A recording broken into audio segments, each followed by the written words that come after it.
मुद मंगल में संत समाज, आवाज़ थोड़ी कम करो भाई। धर्म प्रेमी सज्जनों, श्रद्धा मूर्ति देवियों, आवाज़ कम करिए, भनभना रही है।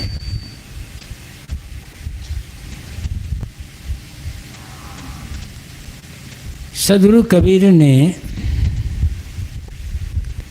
अपने एक पद में एक बड़ी सुंदर पंक्ति कही है। होए निशंक मगन होए नाचो, लोभ मोह भ्रम छाड़ो। निशंक होकर, निस्संदेह होकर, सारी शंकाओं को छोड़कर मगन होकर के नाचो। मतलब पूरी जिंदगी से व्यतीत करो, आनंद से व्यतीत करो, किंतु मगन होकर नाचने के लिए, भरपूर आनंद से जीवन जीने के लिए 3 बातों का त्याग करना होगा। लोभ, मोह और भ्रम। जो व्यक्ति इन तीनों का त्याग नहीं कर सकता, वह जीवन में कभी सच्चे आनंद का अनुभव नहीं कर सकता। पहली बात है निशंक होना। आदमी को अनेक बातों पर संदेह होता है, और संदेह, संशय एक ऐसा गुण है जो आदमी को अंदर अंदर से चाल कर एकदम कमजोर करके तोड़ देता है। जैसे लकड़ी में जब घुन लग जाता है तो लकड़ी बाहर से बड़ी दिखाई पड़ती है, सुंदर, किंतु अंदर से एकदम कमजोर हो जाती है। संदेह भी आदमी को वैसे ही तोड़ करके रखता है। सबसे पहले आदमी को जीवन गुजर के संबंध में संशय होता है कि आगे जीवन कैसे चलेगा, बुढ़ापे में सेवा कौन करेगा, बीमार हो जाने पर दवाई होगी या नहीं होगी। व्यर्थ मन को खराब करना, समय को खराब करना। सोचिए,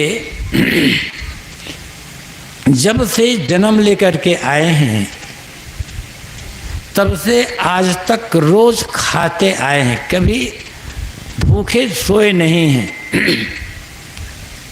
अब किसी दिन आपने सोचा कि आज हमें व्रत करना है, तो आप जानबूझ करके कर रहे हो। कभी ऐसा हो सकता है किसी काम में गए और काम में इतने व्यस्त हो गए कि खाने का अवसर नहीं मिला, वो अलग बात है। लेकिन घर में खाने को नहीं रह गया इसलिए भूखे रहना पड़ा, आज तक कभी हुआ है? तो आज तक खाते आए हैं तो आगे भी खाने को मिलेगा। बुढ़ापे में सेवा कौन करेगा? क्या आप बिस्तर पर इतना जर्जर हो करके, बूढ़े रोगी हो करके बिस्तर पर पड़े पड़े सड़ना चाहते हो क्या?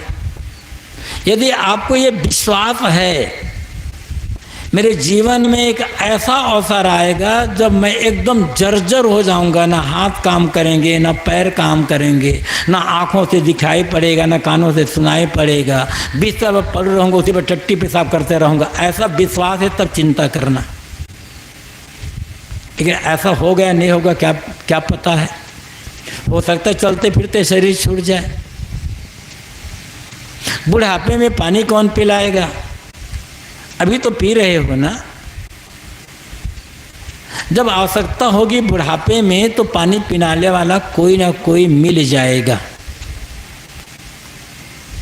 अपने कर्म पर विश्वास रखिए, अपने भाग्य पर विश्वास रखिए। जिस आदमी को अपनी मेहनत पर और अपने भाग्य पर, जिसे हम कहते हैं अपने पुरुषार्थ और अपने प्रारब्ध पर विश्वास है, उस आदमी के मन में कभी कोई संदेह नहीं होगा। आज वर्तमान में सही कर्म करें, सही रास्ते पर चलें, नशा दुर्व्यसन से बच करके रहें, बुरी आदतें न बनाएं।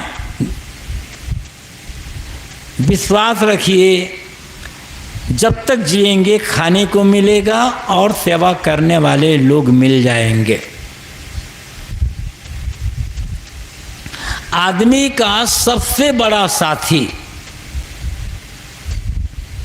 और आदमी का सबसे बड़ा भगवान जो सदैव साथ में रहता है, वह है उसका कर्म। और कर्म से ही भाग्य बनता है। कल हमने जो किया था वो आज के लिए भाग्य बन गया है। आज जो कर रहे हैं कल के लिए भाग्य बन जाएगा। भाग्य कोई ऐसी चीज़ नहीं है, दृश्य। हम जो करते हैं उसी से हमारे भाग्य का निर्माण होता है। तो अपना कर्म पर विश्वास रखें। कर्म ही साथी है और कर्म ही आपका ईश्वर है। भागवत पुराण के 10वें स्कंध पर एक बड़ी कथा आती है। कोई भागवत कहने वाला बताएगा नहीं, इसको बताएगा तो उसकी कथा ही समाप्त हो जाएगी। कथा नहीं कहूँगा, थोड़ी सी जो बीच में बात आई है तो कहता हूँ। श्री कृष्ण देखते हैं कि गोकुल में बड़ी गहमा गहमी चल रही है, लोग खूब यहाँ से वहाँ आ रहे हैं, बड़ी चहल पहल है। किसी लगता है कि किसी बात की बड़ी तैयारी हो रही है। इसको देखकर श्री कृष्ण नंद बाबा से कहते हैं, बाबा कि मैं कई दिनों से देख रहा हूँ, बड़ी चहल पहल है, बड़ी तैयारी हो रही है। किस बात की तैयारी हो रही है? कौन सा ऐसा पर्व आ रहा है? तो नंद बाबा कहते हैं, बेटा हम लोग ग्वाले हैं, गाय पालते हैं, गाय हमारा धन है। आज के ज़माने में रुपया, पैसा, सोना, चांदी, जमीन धन माना जाता है। लेकिन एक समय ऐसा था, रुपये का प्रचलन नहीं था, जमीन का महत्व नहीं था। सबसे बड़ा धन गाय। किसी को कपड़ा खरीदना है, 2 गाय ले गए, कपड़े वाले को 2 गाय दे दिए, वहाँ से कुछ कपड़ा खरीद लिए। कि कोई भी चीज़ खरीदना है तो खरीदने बेचने के लिए गाय ही धन होती थी। अब वेदों को पढ़ करके देखें, गाय बहुत बड़ा धन है। अन्य जो वैदिक साहित्य है उसमें भी गाय धन है। तो नंद बाबा कहते हैं, बेटा हम लोग ग्वाले हैं और गाय हमारा धन है। हमारी गायें हृष्ट पुष्ट तभी रहेंगी और अच्छा दूध तभी देगी जब उन्हें खाने को हरी हरी घास मिलेगी। जंगल में जब घास पैदा होगी, गाय चरेगी, हित पुत रहेगी, दूध रहेगी, दूध देगी, बछड़े भी बलवान रहेंगे। घास तब अच्छी से उगेगी जब वर्षा होगी, और वर्षा तब होगी जब इंद्र भगवान, इंद्र देवता खुश रहेंगे। तो इंद्र को खुश करने के लिए, इंद्र की प्रसन्नता के लिए हम लोग ये आयोजन कर रहे हैं। नंद बाबा की बात सुन करके कृष्ण कहते हैं, इंद्र कौन होता है? इंद्र की कृपा से वर्षा होती है, ये बात झूठ है। ये कृष्ण कहते हैं भागवत में नंद बाबा से। वर्षा तो रजोगुण की अधिकता से होती है। आकाश में बादल आते हैं, जब संयोग होता है तब वर्षा हो जाती है। इंद्र का क्या महत्व है इसमें? इंद्र का क्या लेना देना है? इंद्र क्या करेगा? इसलिए इंद्र की किसी पूजा नहीं करना है। हम लोग ग्वाल बाल हैं, जो सब ये जो पकवान बनाए हुए हैं, ग्वाल बालों को खिलाओ, गायों को खिलाओ, गायों को खिलाओ और आनंद मनाओ। वहाँ पर कृष्ण कहते हैं कर्मेव गुरु ईश्वर। आदमी के जो कर्म है वही उसका गुरु है, वही उसका ईश्वर है। कर्मेव गुरु ईश्वर, एकदम साफ कहा गया है। कर्म है आदमी का गुरु, कर्म है आदमी का ईश्वर। तो जो हम करेंगे वैसे फल हमें मिलेगा। मैं कह रहा था यदि आदमी अपने कर्मों से जी नहीं चुराता, समर्पित भाव से कर्म करता है, तो उसे बुढ़ापा में सेवा कौन करेगा? इस बात के लिए संदेह करने की आवश्यकता नहीं है। जैसे हमारे कर्म हैं वो हो जाएगा। कर्म बड़ा होता है, जैसे कर्म वैसे फल।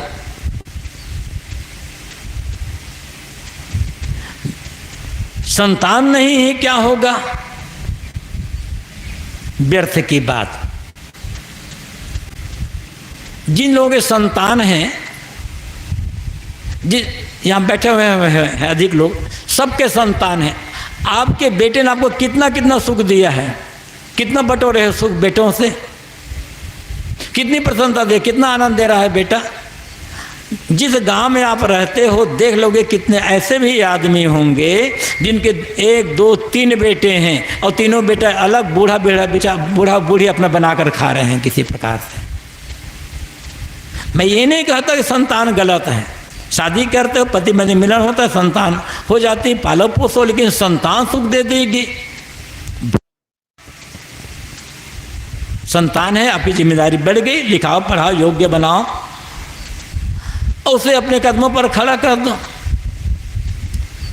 बुढ़ापा में सेवा करेंगे नहीं करेंगे क्या पता। कितने ऐसे लोग हम जानते हैं, गए हैं उनके घर में 2 बेटे हैं, 3 बेटे हैं, तीनों बेटे अमेरिका में चले गए हैं। अब बूढ़े बूढ़े यहीं हैं, बीमार होंगे तो सेवा करने भी नहीं, मरेंगे तो भी पता नहीं आएंगे कि नहीं आएंगे। क्या होगा भाई उस समय तब? अमेरिका नहीं गए, कोई बेटा बेंगलोर में सर्विस कर रहा है, कोई बेटा बंबई में सर्विस कर रहा है, तब क्या करोगे? इसलिए कर्म पर ध्यान दें।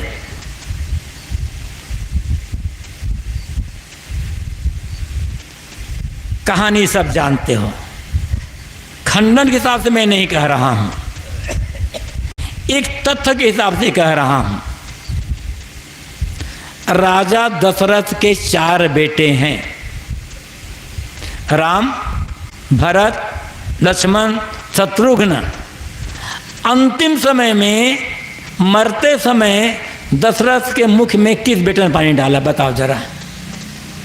4 बेटे तो हैं, राम लक्ष्मण जंगल, भरत शत्रुघ्न ननिहाल में तड़प तड़प करके मर गया दशरथ। एक बेटा काम आए क्या?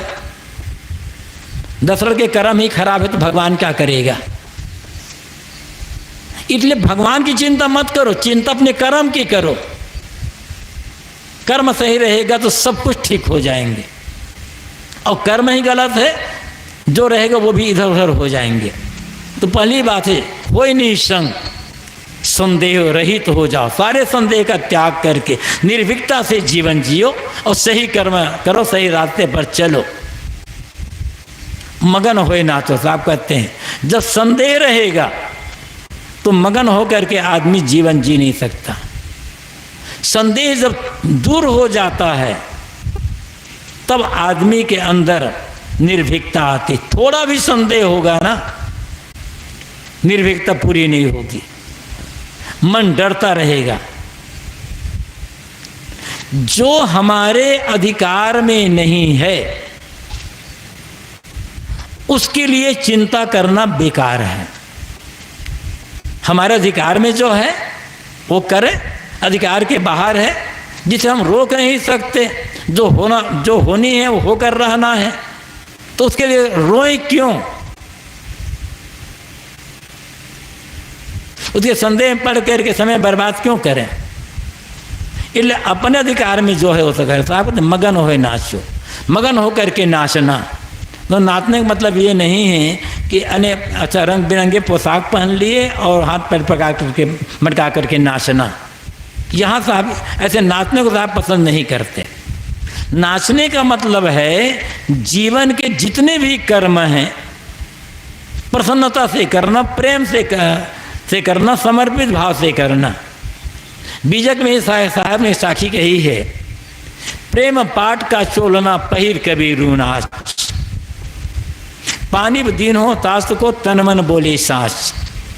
ऐ कबीरू, ऐ लोगों, प्रेम के कपड़े का अंगरखा बनाओ और पहन करके नाचो। तो क्या प्रेम का कोई कपड़ा होता है? प्रेम का तो कपड़ा होता नहीं है। जब प्रेम का कपड़ा ही नहीं होता तो पहनोगे कैसे उसको और पहन कर नाचोगे कैसे? मतलब है साहब कहते हैं जो करना है जीवन में प्रेम से करो। जब हम किसी काम को प्रेम से करते हैं तो हमारा हर काम पूजा बन जाता है। झाड़ू लगा रहे हो, प्रेम है मन में, आनंद है, गुनगुना रहे हो, झाड़ू लगाना पूजा है। सड़क साफ कर रहे हैं, नाली साफ कर रहे हैं, बर्तन धो रहे हैं, कपड़े धो रहे हैं, खेत में काम कर रहे हैं, मन में प्रसन्नता है, गुनगुनाहट है, सब पूजा हो रहा है। खेत में धान की निराई कर रहे हो, पूजा हो रही है। रास्ता चल रहे हो, प्रसन्न है मन, निश्चिंत, अच्छे विचार मन में चल रहे हैं, रास्ता चलना पूजा। पूजा नहीं, आपका रास्ता चलना परिक्रमा करना है। यदि मन में अच्छे विचार है और प्रेम है, आनंद है, प्रसन्नता है, खेत जा रहे हो, परिक्रमा कर रहे हो, ऑफिस जा रहे हो, दफ्तर जा रहे हो, परिक्रमा कर रहे हो, दुकान जा रहे हो, परिक्रमा कर रहे हो, बाथरूम जा रहे हो, मानो तो परिक्रमा कर रहे हो। जहाँ कहीं भी आओगे जाओगे सब भगवान की परिक्रमा है। कब? जब मन में प्रसन्नता होगी, समर्पण होगा और प्रेम होगा। बिना प्रेम के समर्पण नहीं होगा। तो जब हम किसी काम को, कोई भी काम हो, समर्पित होकर के करते हैं तो हमारा हर काम पूजा बनता है। और जो पूजा कर रहे हो मंदिर में, उसमें भी समर्पण नहीं, प्रेम नहीं है, तो वो पूजा भी पूजा नहीं, केवल दिखावा है। एक शिष्टाचार रखे, रोज जैसे करते हैं वैसे आदत।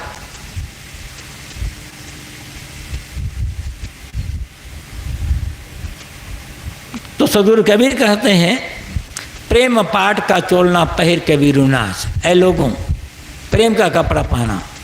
जीवन में प्रेम का बड़ा आनंद। प्रेम का मतलब क्या होता है? जहां पाने की कोई कामना नहीं है, दूसरों के लिए सुंदर से सुंदर व्यवहार करना, किंतु वहां से कुछ न चाहना, तब प्रेम होगा। इसके लिए मैं ऐसा कर रहा हूं तो मेरे लिए ये ऐसा करेगा, वहां प्रेम नहीं, व्यापार है। क्योंकि चाहना है मन में, चाहना रहित होकर के जब हम करते हैं, क्या मिलेगा ये भाव छोड़ करके करते हैं।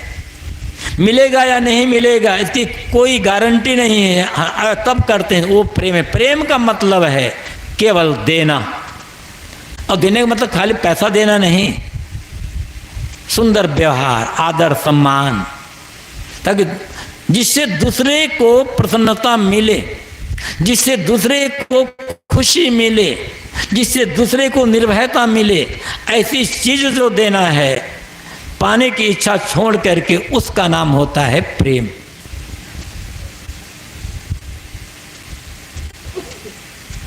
और ऐसा प्रेम जब अपने मन में रहेगा तो हमारे भीतर भी आनंद रहेगा, हमारा मन प्रसन्न रहेगा। इसीलिए तो साहब ने कहा ना, पोथी पढ़ जगमुआ पंडित भया न कोय, ढाई आकर प्रेम का पढ़े तो पंडित होए। पोथी को पढ़ करके मर मर कर चले गए बड़े बड़े विद्वान, बड़े बड़े पोथी पढ़ने वाले, शास्त्रों को रट लेने वाले, पोथी तो पढ़ते गए और मर कर चले गए, किंतु इन पोथी पढ़ने वालों में कोई पंडित नहीं हुआ। पोथी पढ़ना गलत नहीं है, लेकिन पोथी पढ़ने के बाद मन से द्वेष दूर नहीं हुआ, मन से बैर ईर्षा दूर नहीं हुए। पोथी पढ़ने के बाद हम कह रहे हैं ये छोटी जाति का आदमी है, हम बड़ी जाति का आदमी हैं, ये अछूत है, ये नीच है, हम पवित्र हैं। कहाँ पोथी पढ़े भाई? आप मानवता को नहीं समझ पाए, आपसी भाईचारा को नहीं समझे, इंसानियत को भूल गए। कौन सा पंडित है आप? पंडित वह होता है जिसके मन में मानव मात्र के लिए समानता का भाव होता है। मर्यादा अपनी अपनी जगह पर, पिता और पुत्र की अपनी मर्यादा है, गुरु शिष्य की अपनी मर्यादा है, लेकिन पिता हो, पुत्र हो, गुरु शिष्य हो, भाई, छोटे भाई, बड़े भाई हो, सब तो मनुष्य है ना। चपरासी भी मनुष्य है, कलेक्टर भी मनुष्य है, प्रधानमंत्री भी मनुष्य है। और हम पद के अहंकार में, बल के अहंकार में मनुष्यता को भूल गए। तो कलेक्टर बनने से क्या होगा, प्रधानमंत्री बनने से क्या होगा, और बहुत बड़े गुरु बाबा बनने से क्या हो जाएगा? इंसानियत जिंदा रहना चाहिए बस। और इंसानियत ही खत्म हो गई। पोथी पढ़ते पढ़ते अंतःकरण इतना कठोर हो गया, इतना अहंकार आ गया, हम इंसानियत समझ नहीं पाए। तो पोथी पढ़ने से लाभ क्या हुआ? पोथी पढ़ने का खंडन नहीं है, लेकिन पोथी पढ़ने का फल क्या हुआ? कबीर साहब ने देखा था बनारस में, काशी उनका जन्मभूमि, काशी उनकी कर्म भूमि, जीवन का लंबा समय काशी में व्यतीत हुआ। और काशी में गली गली में पंडित मिलेंगे, ऐसे पोथी पढ़ने वाले मिलेंगे, एक से एक विद्वान मिलेंगे काशी में।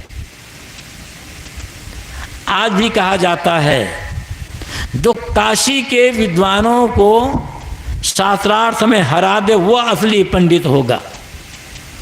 उस काशी के चौराहे पर साहब कहते हैं पोथी पढ़ जगमुआ पंडित भया न कोय। ये पोथी पढ़ने वाले लोग मर मर कर चले गए, इनमें कोई पंडित नहीं हुआ।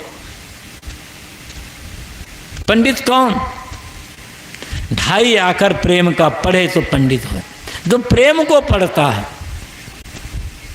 वो पंडित हो जाता है, जिसके मन में कोई द्वेष, बैर, विरोध, ऊंच नीच की भावना नहीं है,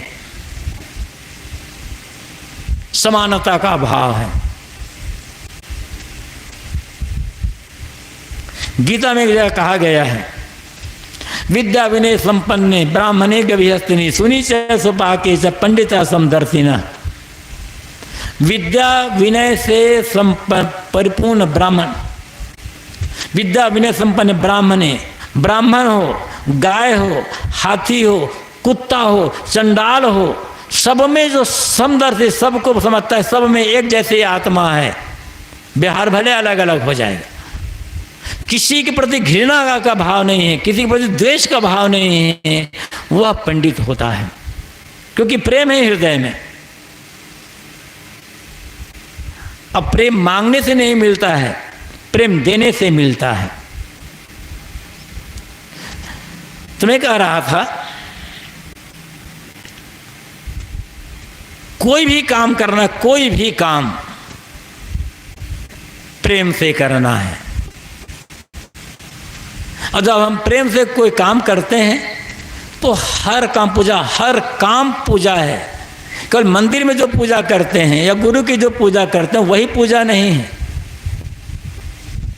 मंदिर में पूजा करते समय मन में भाव क्या है? दूसरा भाव है तो वो पूजा थोड़े होगी। मैंने कहा था सड़क पर भी झाड़ू लगा रहे हो तो वो पूजा है। इसीलिए साहब कहते हैं प्रेम पाठ का चोलना पहिर के बीरू नाच। ऐ लोगों, प्रेम का कपड़ा पहनो और नाचो, मतलब सारा कर्म, छोटा सा छोटा काम प्रेम से करो, तब जीवन में प्रसन्नता आएगी, तब जीवन में आनंद आएगा, अब तब जीवन ऊपर उठेगा। पानी पर दीन हो ताश को तन मन बोले साँच। ये पूरी प्रकृति सत्ता उस आदमी के जीवन में चमक देती है जिसके जीवन में मनसा वाचा कर्मणा, तन में मन में वचन में सत्य की प्रतिष्ठा है। जिसका ज्ञान सत्यतापूर्ण है, जिसका व्यवहार सत्यतापूर्ण है, जिसकी भावना सत्यतापूर्ण है और जिसकी वाणी सत्यतापूर्ण है। सत्य ज्ञान, सत्य भावना, सत्य कर्म, सत्यवाणी, ये शारदी है तो अपने आप जीवन में चमक आ जाएगी। हम मानते हैं कि कलयुग का जमाना है, यहाँ सत्यवादी बन करके जिया नहीं जा सकता। पहले से जब मान लिए हैं तो सत्य को पहले से छोड़ दिए हैं तो सत्य का महत्व समझेंगे कैसे आप? आज भी जमाना सत्य का ही है। आदमी 50 झूठ बोलेगा और कहेगा भैया भैया गंगा कसम मैं बिल्कुल सही बोल रहा हूँ, बोल रहा है झूठ और कहता है सही बोल रहा हूँ। राम की दुहाई देगा, भगवान की दुहाई देगा, पता नहीं किसकी दुहाई देगा, कहेगा झूठ। वकालत न्यायालय में वकील शुरू से आखिर तक झूठ बोलेगा और कहेगा माय लॉर्ड मैं बिल्कुल सही कह रहा हूँ, मेरी बात ही सच है। तो हम झूठ को चलाना चाहते हैं सत्य के आधार पर। कोई ये वकील कह दे हुजूर अब तक मैं जितना बोला है ना बिल्कुल झूठ है, जीतेगा मुकदमा। तो झूठ चलाते हैं सत्य के आधार पर और कहते हैं सत्य का जमाना नहीं है। आज भी जमाना सत्य का है, किंतु अंदर में भय है, आत्मविश्वास नहीं है। तो जो आदमी आत्मविश्वास को पहले से ही खो दिया है वो आदमी सत्य के रास्ते पर चलेगा कैसे? इसलिए कहा गया है, मानस में आप लोगों ने पढ़ा होगा ना, धर्म न दूसर सत्य समाना, आगम निगम पुराण बखाना। शास्त्रों में बखान करके वर्णन करके कहा गया है कि सत्य के समान कोई धर्म नहीं है। धर्म किसी मंदिर मस्जिद में नहीं है, धर्म गुरुद्वारा में नहीं है, धर्म मठों में नहीं है, धर्म तीर्थों में नहीं है, धर्म आकाश पताल में नहीं है, धर्म सत्य के आचरण में है। और उन्हें सत्य को छोड़ दिया फिर धार्मिक कैसे हो जाएंगे? सही रास्ते पर चलने वाला आदमी